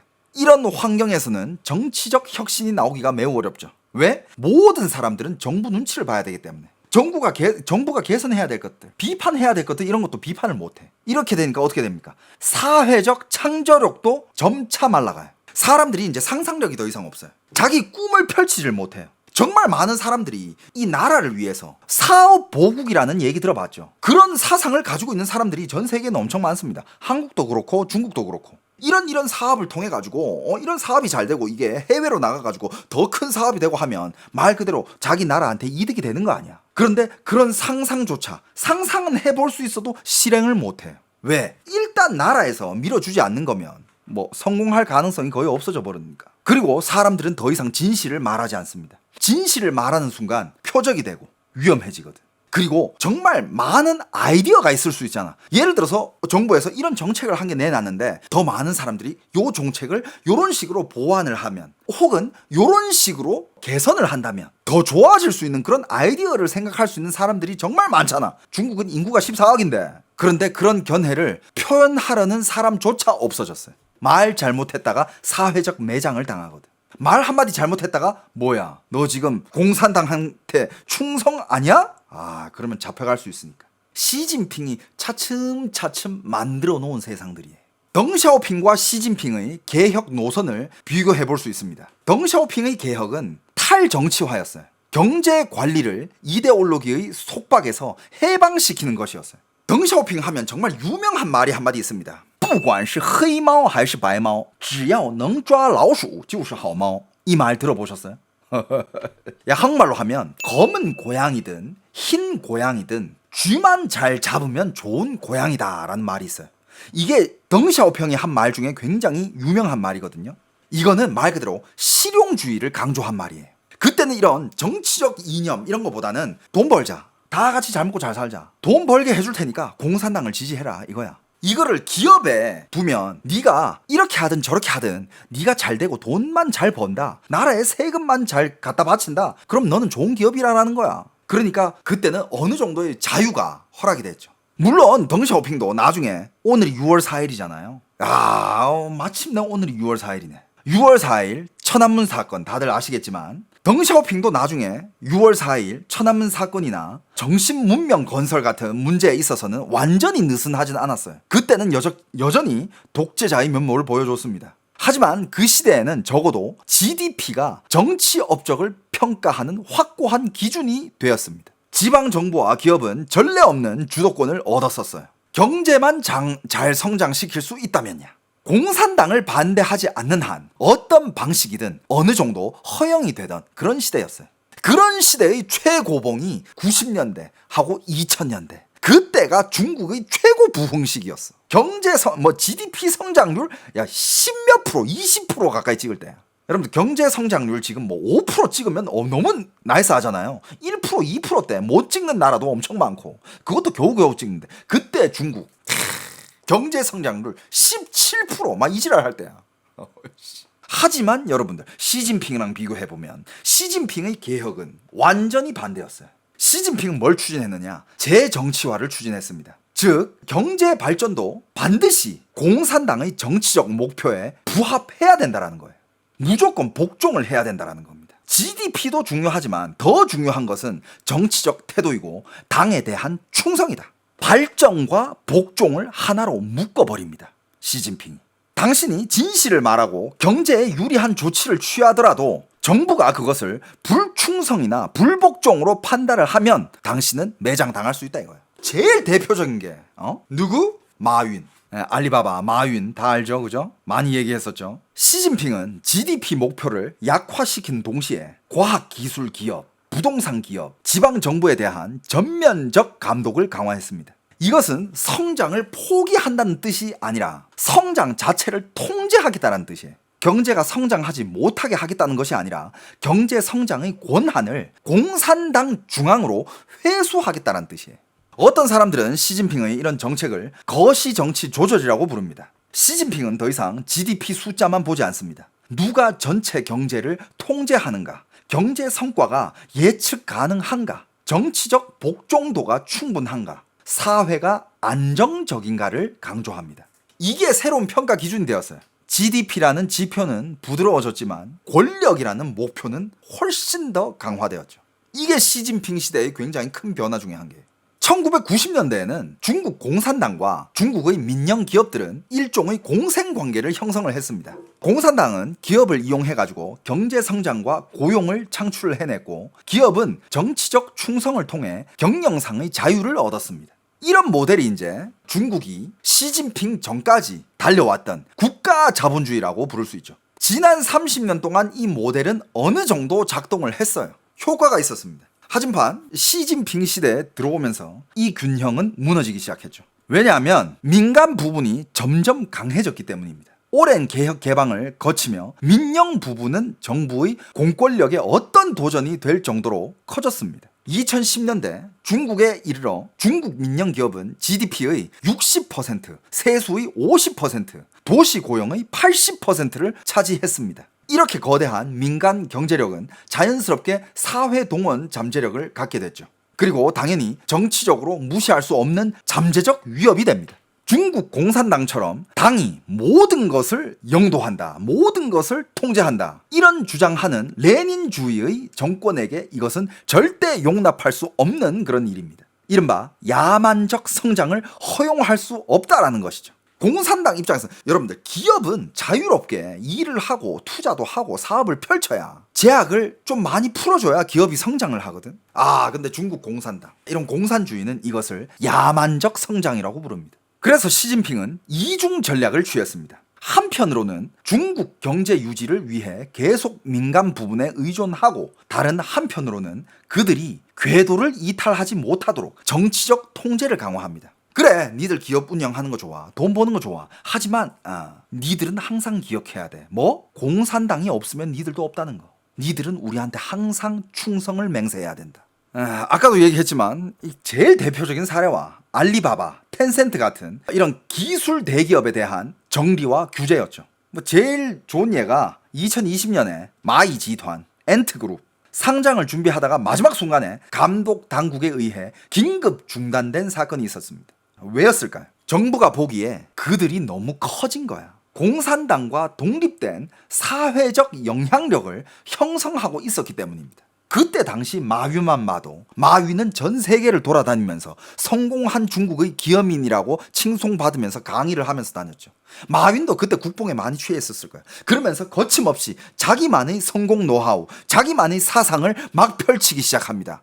그러다가 더 국뽕에 취해가지고, 더 자기 뽕에 취해가지고 공산당을 비판하기 시작했죠. 그때 되니까 시진핑과 공산당들은 저 새끼 안 되겠네, 저 새끼한테 브레이크 좀 걸어줘야 되겠다, 저 새끼 지금 하고 있는 사업들 다 눌러버리고 저 새끼 어디 조용하게 가둬가지고 정신교육 좀 시켜. 그렇게 되는 거죠. 시진핑은요, 사회적 영향력을 형성할 수 있는 어떤 경제 세력이든 공산당 중앙의 통제 아래 넣으려고 합니다. 시장은 더 이상 성장의 엔진이 아니라 중국 공산당 통치의 도구가 되었어요.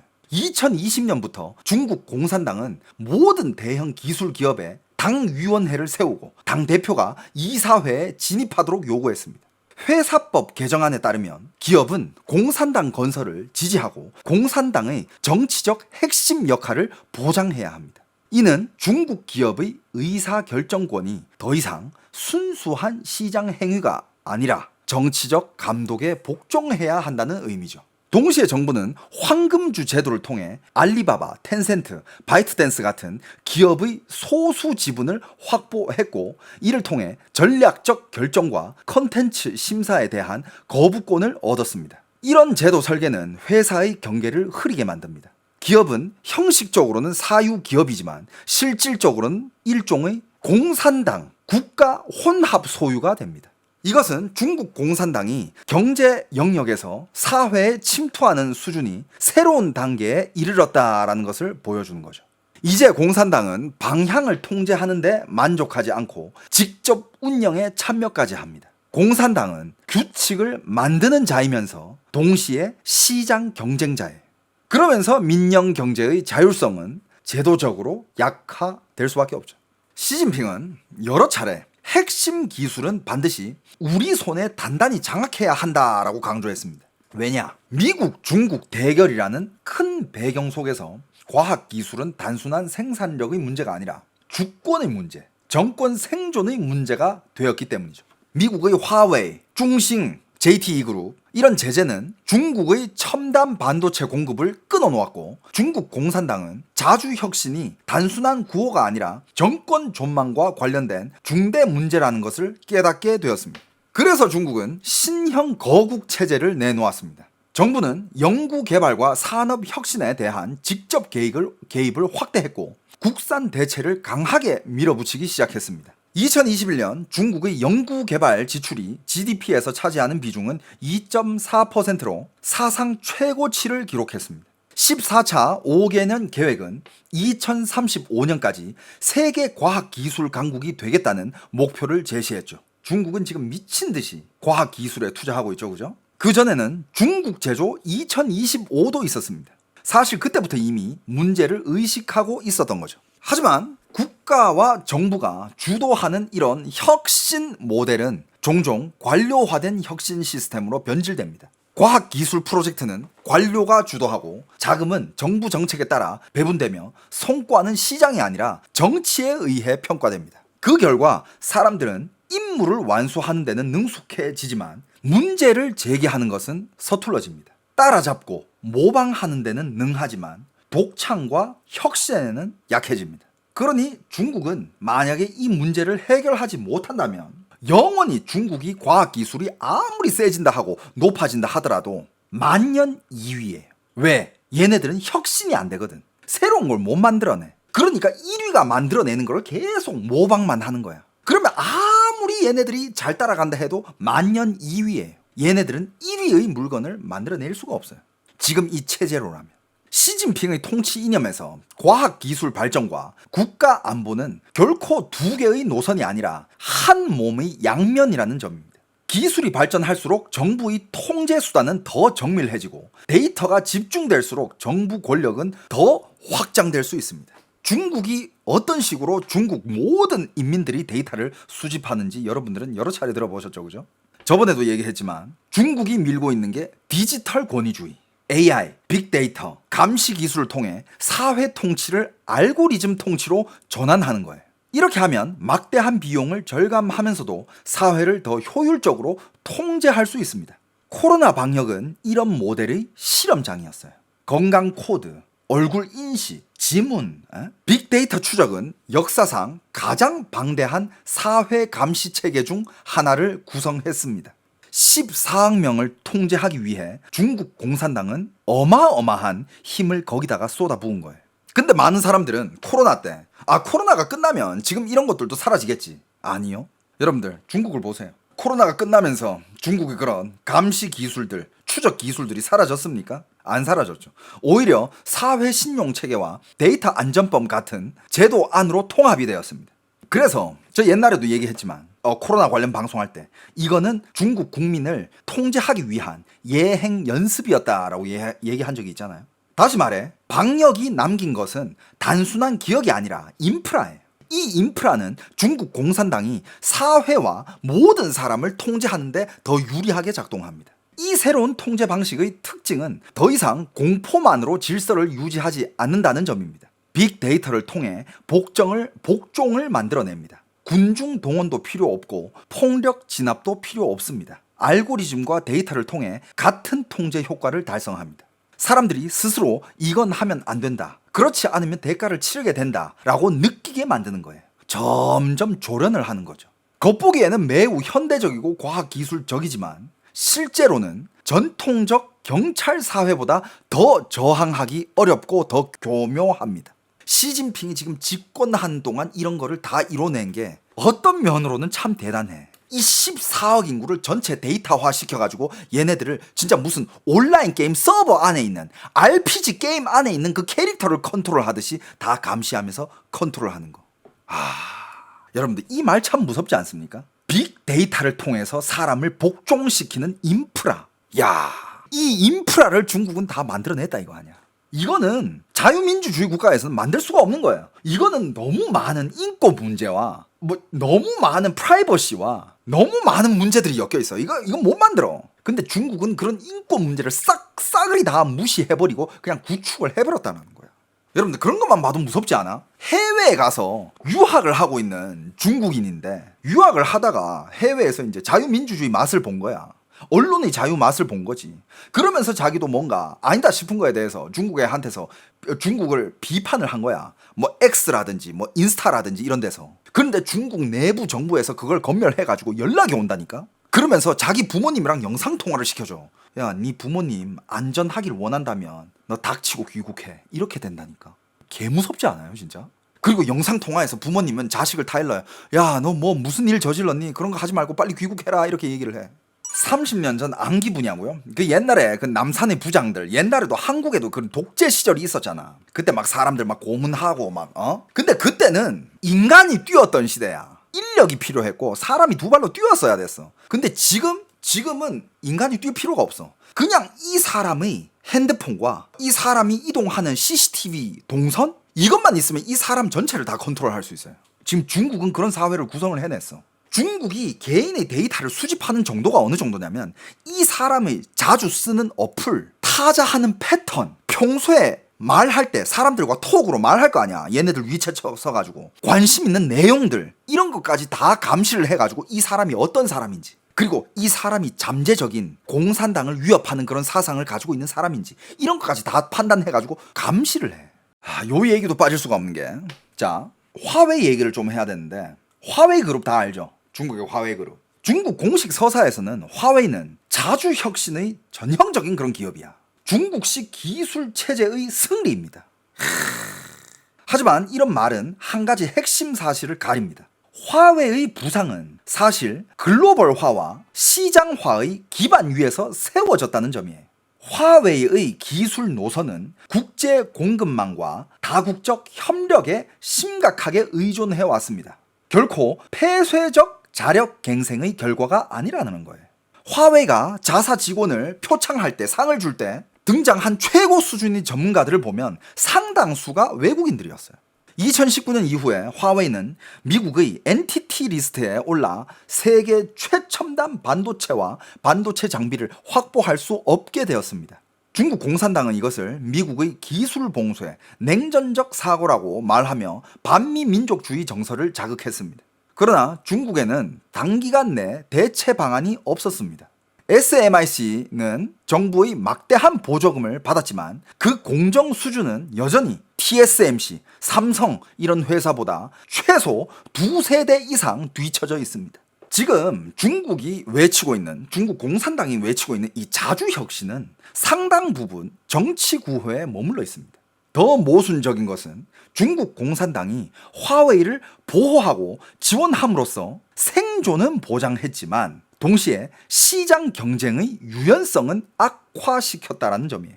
화웨이의 연구개발 모델은 갈수록 관료화되고 있으며 혁신 방향은 국가 전략과 고도로 결함되어 기업의 자율성이 부족해지고 있습니다. 이것이 바로 거국 체제의 내적 긴장입니다.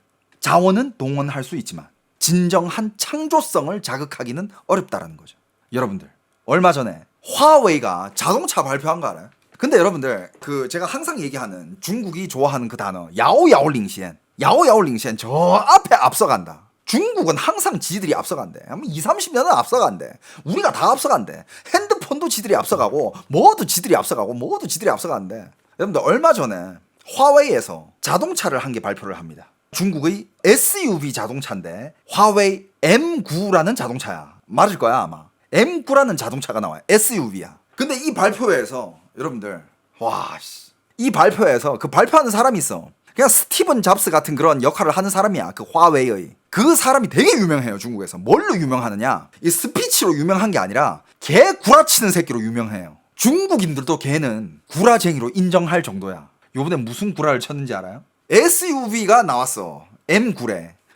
어디는 이런 기술이 들어가고 어디는 뭐 이런 기술이 들어가고 이런 기술 들어가고 저런 기술 들어가고 막 자랑을 해. 이 기술 저 기술, 이 최고의 기술이다. 이 기술도 지금 세계 최고다. 이 기술도 들어갔는데 이것도 우리가 제일 앞서간다. 최고의 기술들만 넣은 차야. 그래서 마지막에 발표한 게 지상 최강의 SUV가 우리가 만들어냈다. 지구상 최강의 SUV. 심지어 무슨 말까지 했는 줄 알아? 롤스로이스 컬리넌도 우리가 뛰어넘었다. 야, 거기서 관중들까지 빵 터졌어.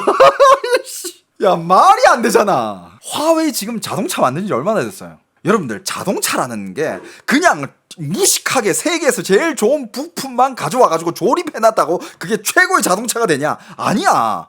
운행도 해봐야 되고 테스트도 해봐야 되고 균형도 맞춰야 되고 데이터 수집해야 되고 이런 지형에서는 어떻게 갈지 저런 지형에서는 어떻게 갈지 왔다 갔다 할 수 있는지 고철은 잘 지나가는지 각도는 얼마나 높은 각도를 넘을 수 있는지 이런 수십 년 동안의 데이터가 필요해. 데이터라는 게. 근데 지금 화웨이는 이거야. 우리가 지금 SUV를 만들었어. 이 차에 들어가는 모든 부품들, 세계 최고 기술력을 가지고 있는 부품들만 가져와서 다 붙여넣은 거야. 그러니까 우리는 뭐다? 세계 최강의 SUV고 뭐까지 뛰어넘었다? 롤스로이스 컬리넌 그 20억짜리 있지? 그거 우리가 뛰어넘었어. 이러는 거야. 그걸 보고 중국인들 와 씨, 지구 최강 나왔다. 야 다음 제품 우주 최강 아니냐? 야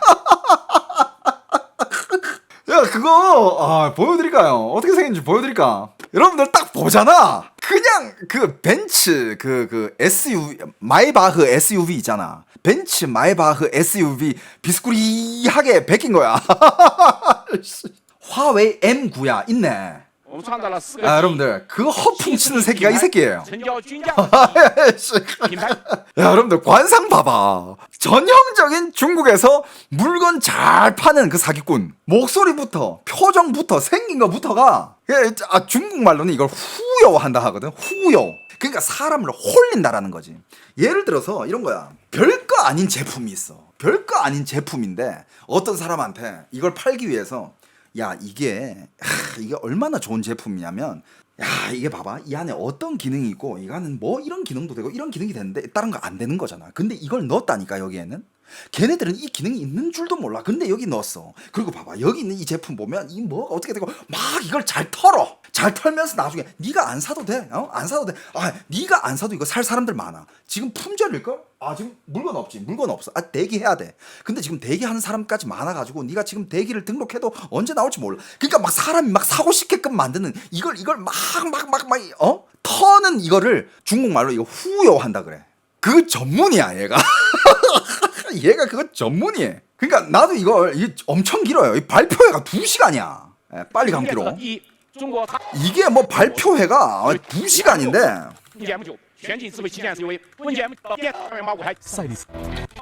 이건가?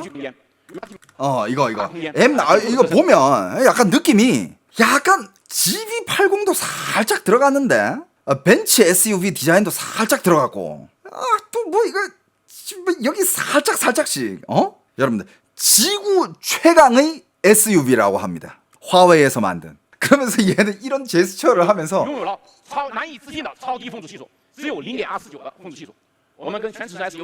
쓴 단어가 이런 거야. 당신들이 믿을 수 없는 그런 시스템을 도입했다. 이런 시스템인데 당신들 믿을 수조차 없을 거다. 뭐 이런 이런 또 이제 뭐 부품 얘기를 합니다. 이것도 뭐 부품이 뭐 얼마나 좋고 뭐가 좋고 지금 세계에서 제일 좋은 거다. 그러니까 뭐 모르겠어. 진짜 세계의 제일 좋은 부품을 다 갖다 조립해놨는지는 모르겠어. 그럴 수도 있겠지. 그렇다고 해가지고 얘네들이 이게 그렇게 세계 최고의 부품을 다 갖다 놨으니까 이건 세계 최고의 자동차다라고 할 수는 없잖아. 근데 여러분들 진짜 여기서 대놓고 얘기했다니까. 야 이게 너무 길어가지고 그 부분이 어디 있는지 난 몰라서 그러겠는데 진짜 한 얘기가 지구상 최강이고 그 롤스로이스 컬리넌 20억짜리 하는 거 그것도 뛰어넘었다. 이렇게 얘기를 했어요. 진짜 그게 겁나 화제가 된 거야. 근데 여러분들 이 차값 얼마인지 알아요? 1억 5천 안 돼요. 여러 가지 그 트림이 있잖아. 근데 제일 높은 사양이 1억 5천이 안 돼. 화웨이. 여러분들 어떻게 생각하세요? 살 거야? 한국 돈으로 1억 5천 안 돼요. 한 1억 3천? 제일 비싼 게 한 1억 3천? 1억 4천? 야 1억 3천 4천 주면 야 BMW X7 간다. 야 내 미쳤다고 이거 사냐. 야 1억 3천 4천이면 야 X5M 갈 수 있어. BMW. 와씨 전 세계가 인정한 SUV의 교과서라고 불리는 차. 그걸 가진 뭐 씨발 뭐 되지도 않는 것들. 근데 얘는 뭐 BMW X 시리즈나 뭐 벤츠 뭐 SUV GLC나 GLE 이런 걸 뛰어넘었어. 롤스로이스 컬리넌이랑 비교를 해. 야 진짜 말 같지도 않은 소리요. 근데 여러분들 이 현장에는요 그 밑에 뭐 진짜 청중들을 깔아놨는지 모르겠지만 계속 막 환호성이 막 장난 아니야. 막 이러면서 뭐 박수치고. 중국말로 좋아 이게 중국말로 그냥 하오가 좋다라는 뜻이거든. 좋다 이걸 계속 외치는 거야. 밑에서 뭐 한 개 발표했다 그럼 밑에서 근데 이거 발표하고 나서 중국에도 막 틱톡, SNS 이런 게 있을 거 아니야. 다들 막 올라온 게 네가 국뽕 장사하는 건 좋은데 야 이건 너무 심하지 않았니? 지구 최강이요? 잠깐만 당신 혹시 롤스로이스 차가 무슨 차인지 알고 얘기하는 거예요? 네티즌들 지구 최강이요? 야 이거 썼으면 다음에는 우주 최강 가려나? 야 그거 보고 나 깜짝 놀랐어 진짜. 근데 진짜 궁금하긴 하다. 진짜 도대체 한 그냥 시승 한번 해보고 싶긴 하다. 와, 이렇게까지, 그리고 이제 이것도 웃겨. 뭔진 모르겠지만, 여기 지금 이 자동차 안에 들어간 모든 최신 기술이래. 그게 140개가 넘는데. 최신 기술만 140개가 들어갔고, 40개는 자기들이 최초래. 야, 뭔지도 모르겠어요. 이름은, 장황해 아주. 아무튼, 그렇다고 합니다. 근데 만약에 진짜 이 차가 정말로 진짜 SUV 컬리너를 뛰어넘을 정도, 야, 컬리너까지 갈 필요도 없어. 그냥 BMW 정도나 벤츠 정도만 뛰어넘었어도 세계에서 난리 났을걸? 그렇잖아. 근데 조용하잖아. 중국 안에서만 화제되고 해외 반응은 저 새끼들 또 뻥치고 자빠졌네 또. 2017년부터 중국 정부는요, AI 기술 인프라 건설에 막대한 자금을 투입하기 시작했습니다. AI는 공안, 교통, 금융 등 여러 분야에 광범위하게 적용되었고 중국 전역을 포괄하는 데이터 통치 체계를 형성을 했습니다. 중국에 가보면 여러분들 얼굴 인식이 어디에나 있다는 걸 다 보셨잖아요. 그 뉴스로도 많이 나왔어. 근데 그런 기술이 어디서 왔느냐? 화웨이 같은 회사들이 개발한 얼굴 인식 기술들. 이거는 중국 국가에 의해서 온 국민을 감시하는 데 다 배치가 되었고 그 시스템을 운영하는 데 쓰이고 있죠. 군중 통제, 신원 확인, 사회 신용 평가 이런 것들로 중국 정부가 다 쓰고 있습니다. 중국 정부의 CCTV들 어느 수준이냐면 얼굴이 딱 나오잖아. 그럼 이 사람이 신분이 떠요. 전과까지 다 나와. 그 정도로 사람 감시를 하고 있는 거야. 코로나 기간에는 이런 기술들을 건강 코드, 건강 안면 인식, 건강증 같은 거 이걸로 시스템에 통합되어 가지고 시민들이 이동이랑 실시간으로 이 사람들이 체온 이런 것도 감시하고 그랬잖아요. 그런 체계를 만들어 놨잖아. 근데 나중에는 이런 것들이 또 어디로 사용이 됐느냐? 말은 당신 건강을 체크해 주는 거래. 하지만 나중에 뭘로 사용됐느냐? 중국은 소수민족들이 많잖아요. 소수민족들이 한 56개, 57개 막 이렇게 있어요. 계속 늘어나. 그런데 그 소수민족들도 자기들만의 민족 감성을 가지고 있는 그런 민족들이 있어. 그리고 독립을 원하는 그런 민족들이 있었는데 그런 얘기를 하는 순간 그냥 잡혀가요. 다 없애버리고 그런 거를 관리를 하는 거야. 혹시 이 소수민족에는 자기들이 독립을 하려고 하는 그런 반동분자가 있는지 이런 것들을 다 감시를 합니다. 그러면서 중국은 소수민족들을 이렇게 감시하면서 어떻게 통치를 하느냐? 소수민족들을 자기 소수민족들끼리만 살지 못하게끔 만들어요. 사회로 막 나오게끔 만들고 다른 데 가서 일하게 만들고 이주하게 만들고 그리고 한족들을 그 소수민족 지역으로 가서 일하게 만들고 파견을 보내고 그러니까 민족 간의 믹스를 하는 거예요. 저 민족과 이 민족이 결혼하고 저 민족과 이 민족이 서로 섞여가지고 결혼하고 그리고 소수민족들이 언어까지 지우고 있습니다. 옛날에는요, 그 소수민족들은 각자 소수민족들만의 그 민족 언어 시험이 있었어요. 그리고 대학 갈 때는 그 소수민족들만의 그 언어를 시험 보고 그게 이제 시험의 어느 정도 특혜를 주고 그랬었거든. 근데 요즘은 그런 소수민족 언어 시험 자체를 없애버렸습니다. 과목 자체를 없애버렸어요. 그러면 어떻게 돼? 학생들은 자연스럽게 그걸 안 배우게 돼요. 왜냐? 내가 대학 가기 위해서는 안 그래도 공부할 거 많은데 내가 내 민족 공부, 언어는 그냥 어느 정도 적당히 하면 좋지 그거 공부를 왜 해야 돼? 이렇게 되는 거야. 그래가지고 그런 소수민족들이 언어 자체도 점점 연해지고 민족 희석, 그렇지. 민족 대이동에다가 민족 희석. 이게 100년 지나잖아. 그러면 중국은 그 56개의 민족들이 그냥 다 섞여 있는 거야. 다 막 믹스돼 있어. 그럼 예를 들어서 신장 위구르족 거기는 그런 독립 문제로 시끌벅적했잖아. 티베트족 이런 데도. 근데 얘네 여기 사람들이 한족이랑 섞여가지고 나온 자식이야. 그럼 이 자식은 뭐냐 이거야. 정체성이. 난 독립을 외쳐야 되냐? 아닌데 우리 아빠는 한족인데? 그럼 난 공산당을 지지해야 되냐? 아닌데 우리 엄마 쪽은 독립을 하려고 했던 그런 곳인데? 이렇게 혼란성이 오잖아. 그러니까 중국은 그런 혼란성이 안 오게끔 또 어떻게 하느냐? 어릴 때부터 세뇌를 시켜요. 중국은 하나고 무슨 민족이든 다 하나고 다 같이 잘 살고 있고 다 섞여서 살고 다 중국 사람이고 결국엔 중국 사람들은 뭐다? 공산당을 위해서 복종을 해야 되고 공산당이 있기 때문에 니들이 있고 그래서 나라에 몸을 바칠 준비를 언제든지 해야 되고 이런 것들을 계속 세뇌를 시킵니다. 여러분들 지금 대한민국에 공식적으로 중국인이 100만 명 이상이 들어와 있죠. 만약에 비공식적인 불법 이민자까지 그리고 잠깐 체류하고 유학하는 사람들까지 합치면 얼마나 될까? 200만 명 될까요? 많다. 그리고 그 수많은 중국 사람들이 한국에 와가지고 그냥 정말 그냥 살러 위해서 온 걸까? 그냥 조용히 그냥 살다가 갈까? 아니면 그냥 한국 사회에 와가지고 이민을 와가지고 그냥 나는 한국 사람으로 살 거야 하면서 아무 문제를 안 일으키고 그냥 사는 사람들만 있을까? 아니지. 그 중에는 분명 불순한 의도를 가지고 한국으로 밀입국한 그런 중국인들도 있을 거란 말이야. 이게 참 쉽지 않은 문제예요.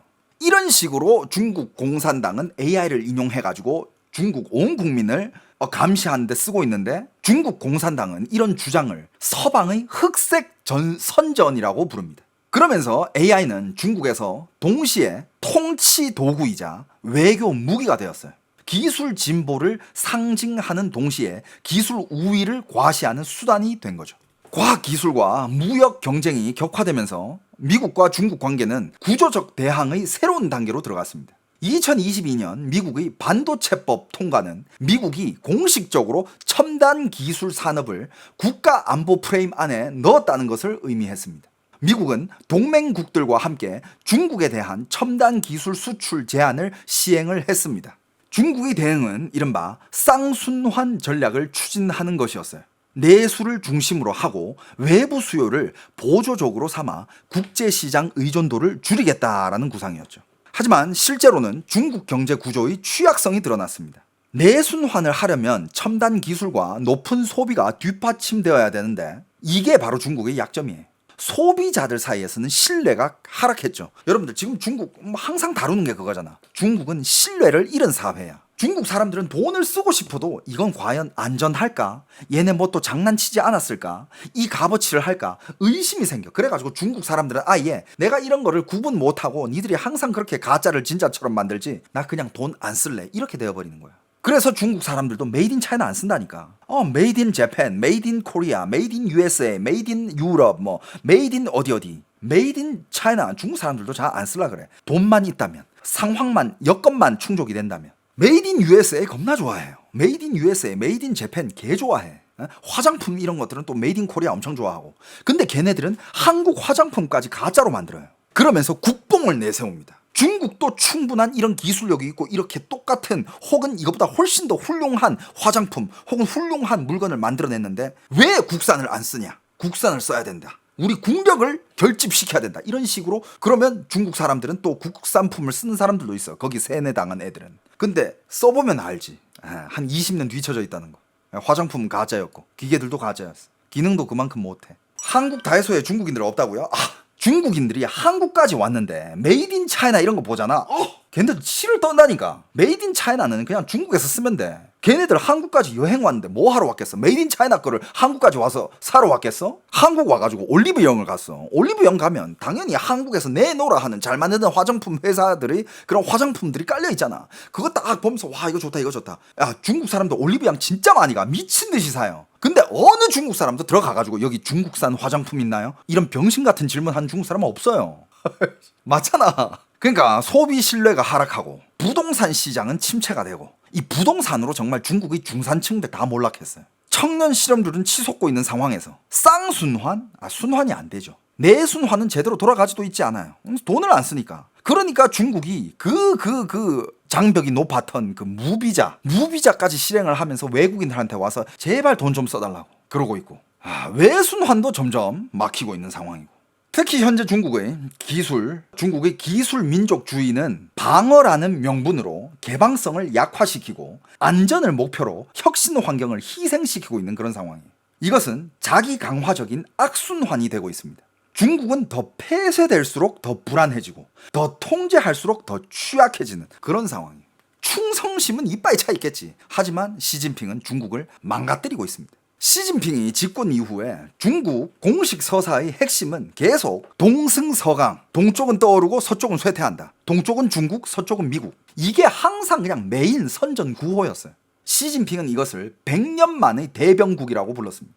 이것은 단순한 지정학적 예측이 아니라 이데올로기적 서사예요. 시진핑은 자신을 인류 운명 공동체의 설계자로 위치시키며 서방 자유주의 질서의 보편 가치에 도전하려고 합니다.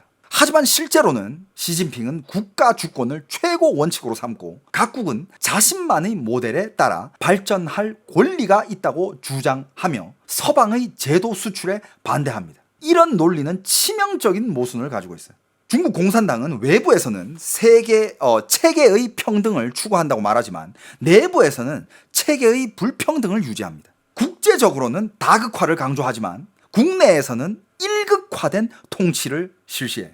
이런 모순 때문에 중국의 이른바 글로벌 리더십은 도덕적 공경에 빠지게 됩니다. 한 나라가 세계에서 리더십을 발휘하려면, 그런 위치에 서려면 도덕성이 엄청 중요하거든요. 근데 그게 지금 중국이 1도 없어요. 인권 이런 거 얼마나 중요시합니까? 자유, 인권, 도덕성. 요번에 중국이 뭐 한 60개국에 또 관세를 추가하려고 한다 그러잖아요. 그 관세가 뭐다? 뭐 강제 노동에 의한 나오는 생산품인가? 그런 거에 대해서 관세를 추가한다 그러잖아. 그 누구 향한 거예요? 중국 때리는 거야, 그거. 그 중국 겨냥하는 거예요.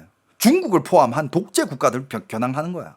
중국이 대외적으로 말하는 상호 이익과 그 윈윈, 그런 거는 외부에서는 종종 권력 투사와 자원 약탈로 해석이 돼. 진심으로 모두와 평등하게 지내려는 것으로 보이지 않는다는 것입니다. 왜냐하면 중국 공산당은 중국인들끼리도 서로 평등하게 지내는 것을 허용하지 않습니다. 왜냐? 중국 공산당 간부부터 평등하지가 않아요. 왜? 그들은 그들한테만 먹는, 그들만이 쓰는 그런 특공 시스템이 있잖아요. 특수 공급 사슬이 따로 있습니다. 항상 얘기하잖아요. 중국의 음식 위험 문제가 왜 해결이 안 되나? 왜? 중국의 공산당 간부들은 중국의 일반 서민들이랑 먹는 음식 자체가 달라요. 걔네들이 먹는 음식 자체는 다른 데서 특수 생산돼요.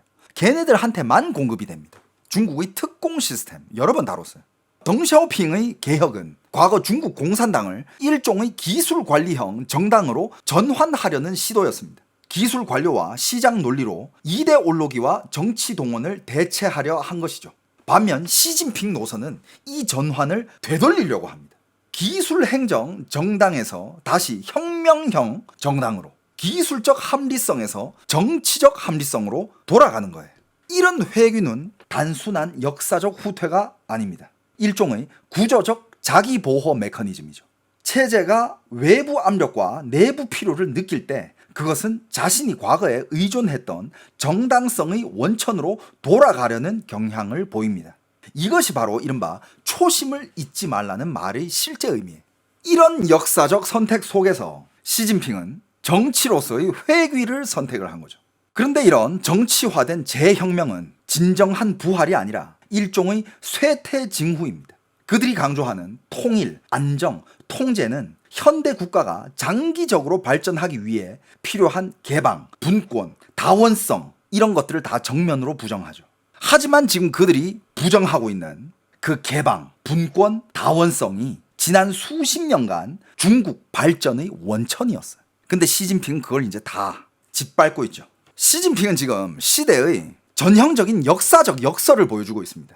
이미 스스로 벗어나기 어려운 상태가 되었죠. 표면적으로는 가능한 이른바 자신감을 과시하고 있지만 실제로는 불안, 폐쇄, 불확실성 이런 여러 가지 요소 중에 깊이 빠져 있습니다. 대외적으로는 제도적 자신감을 보여주려 하지만 내부적으로는 제도적 공포를 드러내고 있어요. 그러니까 더더욱 폭정을 하는 거죠. 이 공포는 이른바 서방 제국주의라는 외부 적에 대한 공포가 아닙니다. 오히려 자기 자신의 생존 위기에 대한 공포라고 합니다. 그리고 이런 공포는, 시진핑이 느끼고 있는 이런 공포는 앞으로 현실이 될 가능성이 매우 높다고 봅니다. 그러니까 그렇다면 정리를 해보겠습니다. 시진핑이 어떻게 지금 이 어마어마한 절대 권력을 쥐게 되었느냐, 간단히 정리해볼게요. 자, 1단계 2012년 시진핑이 총서기가 된 직후부터 대대적인 반부패 운동을 시작했습니다. 반부패라는 카드를 가지고 나왔어요. 표면적으로는 부패 척결이었지만 정치적으로는 장저민 라인, 상하이방, 정법계, 군부 구세력, 공천단계까지 기존 권력 네트워크를 해체하는 작업이었어요. 쪼용캉, 푸시라이 이런 사람들, 쉬사이호, 꼬보슝 같은 이런 인물들 대표적으로 다 무너졌고, 일부는 종신형을 받거나 재판 전에 사망을 한 사람들도 있어요. 그러니까 기존의 권력 네트워크를 싹 다 이제 없애버렸어. 싹 다 없애버리니까 한 개 한 개씩 막 들쑤신 거지. 여기서 중요한 거는 시진핑이 처음부터 나는 황제가 되겠다라고 말한 게 아니라는 겁니다. 부패 척결, 당 정화, 국가 재건이라는 명분으로 일단 처음으로 칼을 뽑았죠. 그런데 이 칼이 향한 곳은 단순히 돈 받은 부패한 관료들이 아니라 자기에게 독립적으로 움직일 수 있는 권력 집단 전체였어요. 부패를 잡는다고 했지만 실제로는 부패라는 명분으로 당 안의 산맥들, 내가 내 마음대로 흔들지 못하는 그런 권력들이 있었을 거 아니야. 그걸 한 개 한 개씩 다 잘라낸 거예요. 반부패라는 이름으로. 그때 중국의 정치 파벌들이 다 무너집니다. 그러면서 이제 2단계로 들어가요. 그게 2단계가 2013년부터 2015년까지 국무원보다는 당 중앙을 위해서 자기를 위해서 일하는 그런 소조들을 여러 가지 세웁니다. 덩샤오평 이후 중국은 당 국가 체제였지만 그래도 국무원과 지방정부, 경제 관료들이 일정한 자율성을 가지고 있었죠. 그런데 시진핑은 집권 후에 각종 중앙 영도 소조, 중앙위원회 성격의 기구들을 여러 개를 만들어가지고 이 기구들을 강화합니다. 그러면서 외교, 경제, 안보, 개혁, 인터넷, 군사 문제를 모두 자기가 만든 이런 작은 팀들로 관리하게끔 만들어요. 그리고 이 팀들은 자기가 직접 관리하고, 그럼 그런 모든 독립적인 체계를 가지고 있던 부서들은 시진핑의 명령을 듣는 거랑 똑같게끔 만들어버립니다. 그때 한 개 한 개씩 또 내려갔던 게 리커장 총리. 국무원이 하던 경제관리 기능도 점점 시진핑이 주도하는 당중앙 결정 구조 아래로 들어갔다라는 거죠. 그러면서 나중에는 리커장도 물러나게 됐죠. 그죠? 수영장에서 수영하다가 죽었죠. 그죠? 모든 독자적인 이런 실권을 가지고 있던 사람들을 한 명 한 명씩 다 제거해 나가기 시작합니다. 예전에 중국은 당이 큰 방향을 정하고 국무원과 기술 관료들이 경제를 운영하면서 여러 파벌들이 같이 이 나라의 방향을 정하는데, 시진핑 시대는 시진핑이 만든 모든 이런 작은 부서들, 이런 부서들이 옛날에 큰 방향을 정하고 있던 모든 국무원과 기술 관료들을 다 운영을 하는데, 그 소조들이 누구 말을 듣는다? 시진핑 말을 들어요. 그러니까 시진핑 1인 결정 체제로 바꾸어집니다. 그 다음 단계 3단계 또 뭘 장악하느냐? 군부를 누릅니다. 시진핑이 절대 권력을 잡는데 가장 중요한 거는 군부였어요. 중국에서 최고 권력자는 총석이기도 하지만 진짜 핵심은 중앙군사위원회 주석이에요. 총을 쥔 군이 누구에게 충성을 하느냐가 권력의 최종 보증이기 때문입니다. 시진핑은 쉬사이호, 꼬보슌 같은 전 중앙군사위 부주석급 인물들을 반부패로 제거를 합니다. 이들은 후진타오 시기까지 군부 인사와 이권에 막강한 영향력을 가졌던 인물들이죠. 하지만 후진타오 라인이니까 없애버려야지. 마지막에는 후진타오까지 그 대회에서 그냥 현장에서 끄집어냈잖아. 잔인해. 이거 되게 잔인합니다. 군부 숙청의 의미는 단순히 부패 장군을 잡는다가 아니야. 기존 군부가 장저민 라인, 후진타오 라인, 이쪽 라인들이 많았기 때문에 내 말에 거역을 할 수도 있잖아. 그러니까 그 사람들을 다 쳐내고 무조건 시진핑, 나에게 절대 복종을 할 수 있는 간부들로 다 채워 넣었다 이거야. 그런 거를 채워 넣을 때 이용했던 게 장유샤인데, 그 목적을 달성하고 나니까 장유샤까지 다 쳐내려 버렸어.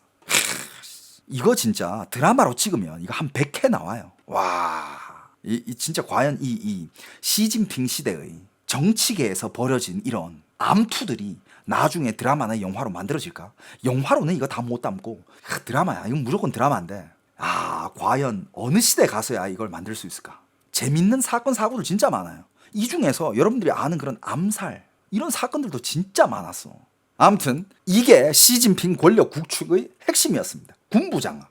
당을 장악하려면 조직부와 기율위를 잡아야 하고, 나라를 장악하려면 국무원을 눌러야 하고, 최종적으로 권력을 장악하려면 군을 잡아야 한다. 시진핑은 이 순서를 정확히 밟았어요.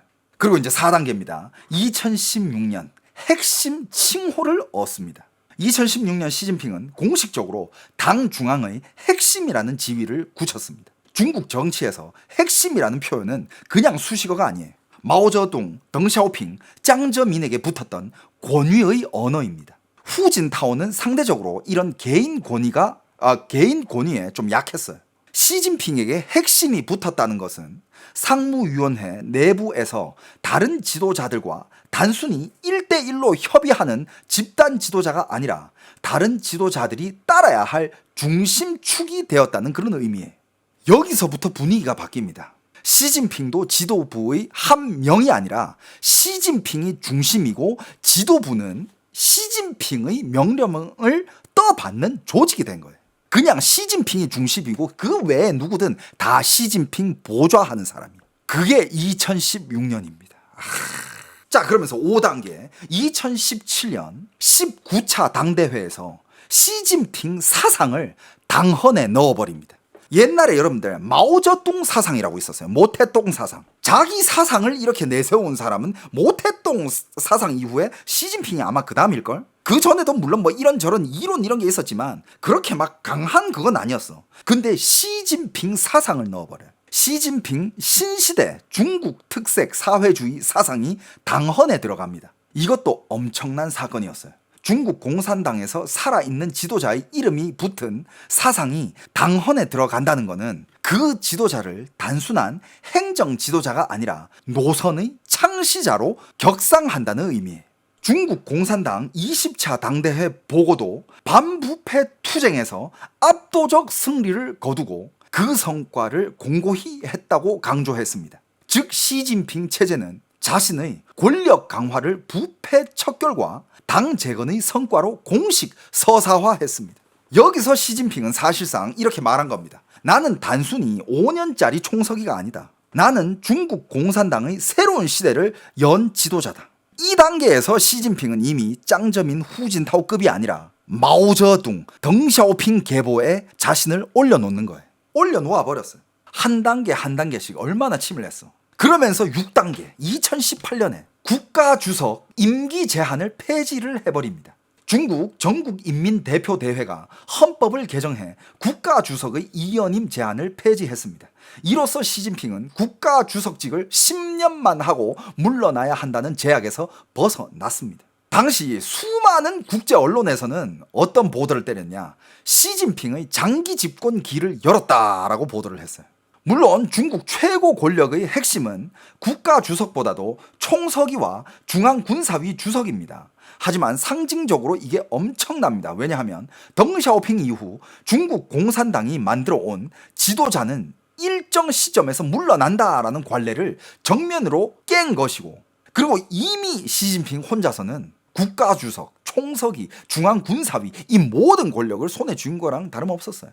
그러니까 2018년은 한마디로 자기에게 주어진 이 권력의 시간의 틀을 깨버립니다. 이것마저도 깨버려요. 그러니까 그 상황에서는 이제 누구도 시진핑을 내려올 수 있게끔 만들 수 없죠. 그 다음에 여기서 더 굳히기를 들어갑니다. 7단계. 그게 뭐냐? 후계자를 세우지 않아요. 장기 집권 체제에서 가장 중요한 신호는 후계자의 부재예요. 후진타오 시기에는 시진핑과 리커창이 차세대 지도자로 보였고, 짱저민 시기에도 후진타오라는 후계 구도가 있었습니다. 그런데 시진핑은 2017년에도 2022년에도 명확한 후계자를 세우지 않았어요. 이게 왜 중요하냐면 후계자가 있다는 건 권력의 끝이 보인다는 뜻이에요.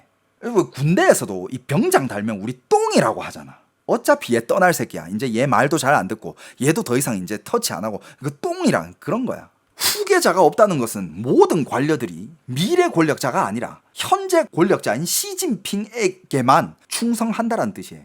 후계자가 없으면 정치 엘리트들은 어떻게 행동을 하느냐? 다음 사람에게 줄 설 필요 없다. 시진핑에게만 충성하면 된다. 시진핑 이후를 말하는 것 자체가 위험하다. 이렇게 돼가지고 그냥 다 같이 그냥 절대적인 충성.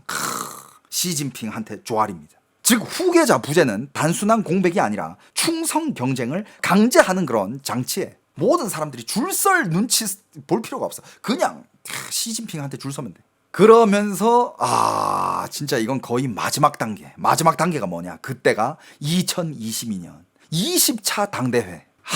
2022년 20차 당대회가 시진핑 절대 권력의 완성 장면이었어요. 시진핑은 전례를 깨고 세 번째 총서기 임기를 확보했고, 새 정치국 상무위원회라는 리창, 차이치, 띵쉐샹, 리시 등 시진핑과 가까운 인물들을 싹 다 포진을 했어요. 시진핑은 3년임을 확정하고도 지도부까지 충성파로 다 채워버립니다. 이때 리커창, 왕양 같은 비교적 온건하거나 다른 계파 색채가 있는 인물들은 상무위원회에서 다 빠졌습니다. 그리고 후진타오가 당대회 폐막식 도중 예기치 않게 퇴장하는 끌려 나가는 장면까지 전 세계에 중계되면서 그냥 전 세계에 알렸어요. 이제 시진핑은 나는 중국을 완벽하게 장악했다라는 것을 보여주는 거였어요. 후진타오가 그 끌려나가는 그 장면은 어떤 상징이었냐? 후진타오 시대의 완전한 퇴장처럼 보였습니다. 후진타오의 퇴장한 정확한 이유는 지금까지도 공식적인 무슨 발표나 설명이 없어요. 하지만 이 장면의 정치적 의미는 막강했죠. 이제 상무위원회는 권력 균형의 테이블이 아니라 시진핑 노선을 집행하는 팀이 되었다. 독재자의 퍼즐. 이런 독재자는 최악이야, 여러분. 진짜 이런 독재자는요, 여러분들 최악입니다, 진짜. 야, 이런 독재자가 있는 나라에서 안 살고 있는 거를 진짜 복 받았다라고 생각하세요. 지금 중국 인민들 어떻게 사는지 봐봐. 물론 기득권들은 잘 살아. 그 라인을 타고 있는 그 체제 내에 있는 애들은 잘 살아요. 하지만 당신이 중국에 태어났으면 그 체제 내에 태어났을 자신이 있어? 그 체제 밖에 있는 사람들은 진짜 죽을 맛입니다. 그러니까 여러분들, 시진핑은 처음부터 황제처럼 등장한 게 아니에요. 그는 반부패라는 칼을 들고 등장을 했습니다. 그 칼로 경쟁자들을 다 제거를 했고 군부를 장악했고 국무원을 눌렀고 당 중앙을 모든 정책의 중심으로 만들었습니다. 그 다음에는 헌법을 고쳐 임기 제한을 없애고 후계자를 세우지 않았고 20차 당대회에서 상무위원회를 충성파로 채웠습니다. 그렇게 중국은 집단 지도 체제에서 다시 1인 지배자 체제로 돌아갔습니다. 마오쩌둥은 혁명으로 황제가 되었고 덩샤오핑은 원로 권위로 황제 위의 설계자가 되었습니다. 그런데 시진핑은 반부패, 당규, 헌법, 사상, 군부 인사를 이용해 현대식 절대 권력을 만들었습니다. 총칼로 구테타를 한 게 아니라 제도 안에서 제도를 하나씩 잠가버린 겁니다. 시진핑의 절대 권력은 강력한 자신감의 결과라기보단 중국 공산당 체제의 불안에서 나온 방어적 권력 집중입니다. 그는 중국이 강해서 권력을 모은 게 아니라 오히려 부패한 군부, 느슨해진 당, 커진 민영기업, 흔들리는 경제, 소련 붕괴의 기억을 보면서 이 체제는 풀어주면 무너진다 라고 판단을 한 거예요. 그래서 모든 것을 다시 당으로 그리고 자기 자신에게로 끌어당긴 거예요. 최악입니다. 어떻습니까, 여러분? 시진핑이 첫 취임부터 지금까지 걸어온 길을 한번 이렇게 분석을 해봤습니다. 여러분들 재밌었으면 꼭 구독과 좋아요 부탁드리겠습니다.